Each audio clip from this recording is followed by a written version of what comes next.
It's a pretty amazing story with our company to think that we started in 1855, and myself and my two cousins represent the sixth generation.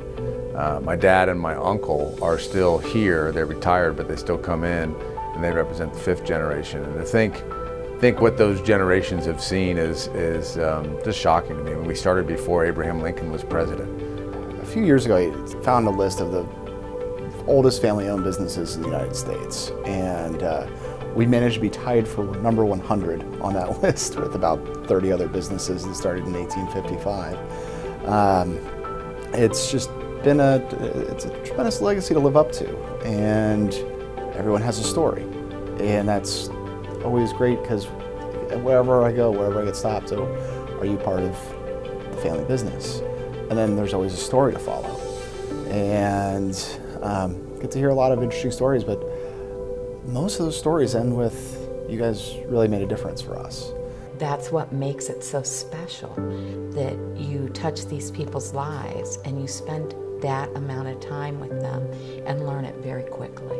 And even after we've had a service come December when we do our candlelight, I remember my people and they remember you.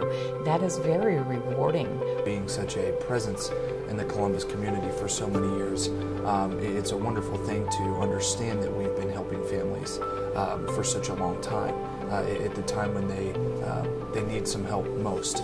But it's also cool to understand that we've been able to do it for so long because of the care that we show. Aside from rearing my children, the most richly rewarding thing I've ever done in my life. Serving families and being able to help them at a time of grief. How could one not feel better about your walk on this earth when you help people at a time of loss? It also helps me to remember to be grateful every single day.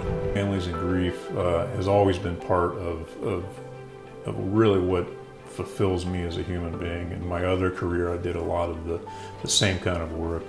And just the compassion that we're able to provide families that are walking in here at, basically a terrible time of life, and getting them through the process to celebrate their loved one's life is very fulfilling. While we're sad and we mourn when we lose a loved one, celebrating that person's life and their legacy and their impact in our life is very, very important for long-term healing.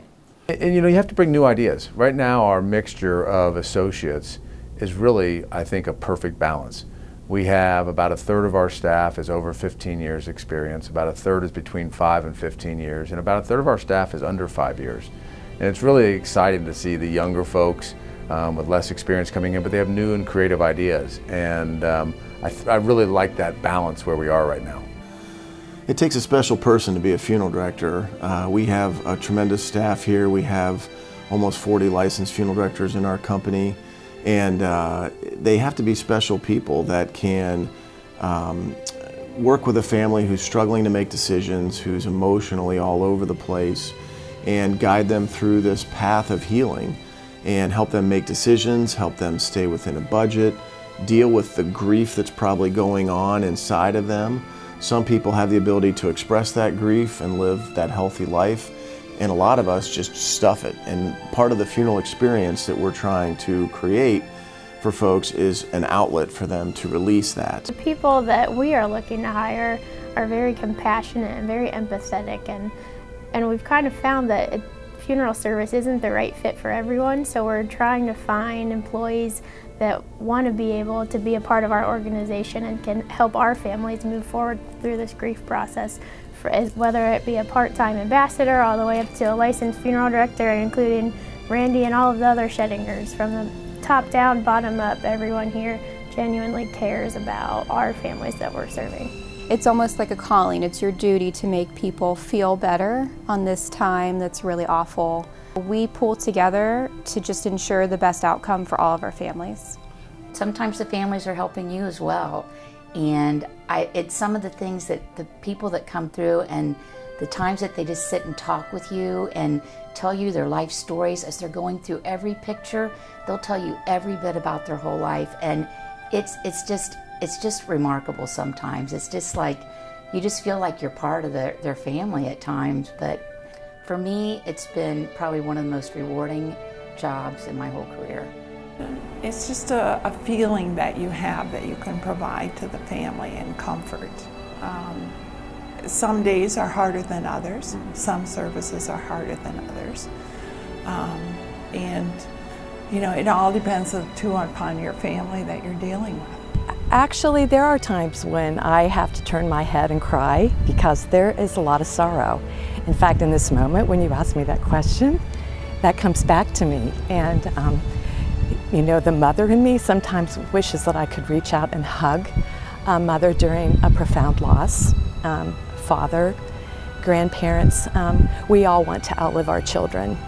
And those are times that hit me deeply. It can be difficult, but then you start to look at the big picture, what the family's going through, and then some of the stuff you're going through may just seem kind of trivial compared to what they're going through. And then you know that at the end of the day, you can make their day a little bit brighter when things are done, if everything runs smoothly like we planned. When we talk to the people, they are obviously sad, they're emotional, but they're on the verge of beginning that upward mobility. And so we get to see this kind of moment over the week or a couple weeks or a couple days where we're helping them to make that step on their grieving process. This profession is phenomenal because I can't imagine another profession where the amount of thank you notes our people get on a daily basis just saying, you know, you're the best, I love you. The funeral is just the last big event in somebody's life, one of four. You know, they have their birth, their high school graduation, their wedding, and then how do you commemorate everything else that's happened in between? It's with that funeral. So obviously, we're going to have those times when we feel sad, but that's because we're not building memories with those person. But the bittersweet aspect of that is, that's what we're celebrating. At the end, the memories, their spheres of influence, the life that they've lived, and how do you best honor that person? Helping the family bring those to the forefront, especially when we deal with veterans, World War II veterans, including the women veterans you find that came from World War II. Those are amazing stories. They keep it quiet, and it's great to bring that to the forefront and bring in memorabilia and celebrate that person. The Schoedinger family is seeking to solve things in ways that nobody else in America does. One of my favorite things about going to conferences and meeting with other funeral directors is, you know, they present a problem and it's a problem that they're still trying to solve. And I come from a place where we've already solved it, and it's been a very interesting experience to come from a place that's been so progressive in what they've done. I am privileged to be able to serve our families. The Schoedingers give us everything that we need to, I mean, we basically treat our pets just like our people. We treat them with the same respect. We cremate them the same way, one at a time. Here at Schoedinger, we just, I don't know, it's respect. I've heard our crematory operator say he handles them like they could be his daughter's pet. And we all handle them like they're somebody's family. Everybody is dedicated to the Schoedinger family in their work, and I believe they're dedicated to us too. So I think it's, we all respect each other. I think we all rely on each other. We can lean on each other. We have a great team. I think that if you look across the board, we all care about each other deeply. I'm trying to figure out ways to serve the families, to make sure they get what they need.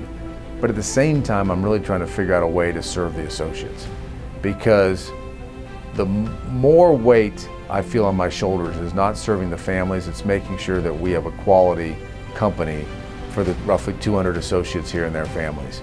And that's what I think the majority of my job ends up being, is how to create that culture and that environment and compensation and benefits and all those things that these people are relying on, that are giving of themselves every day to the families out there that need them. And it's our job and my job to make sure that we provide for those 200 associates. And that's something that I really focus on all the time. Our success is because of our people. Our people are what make us different. And the level of caring is just unbelievable on their behalf. I do feel like we are a big family. And the first day for everyone, when I meet them, I would shake their hand and say, welcome to the family. That's what drives our people, is making sure that that family gets the best experience that they possibly can.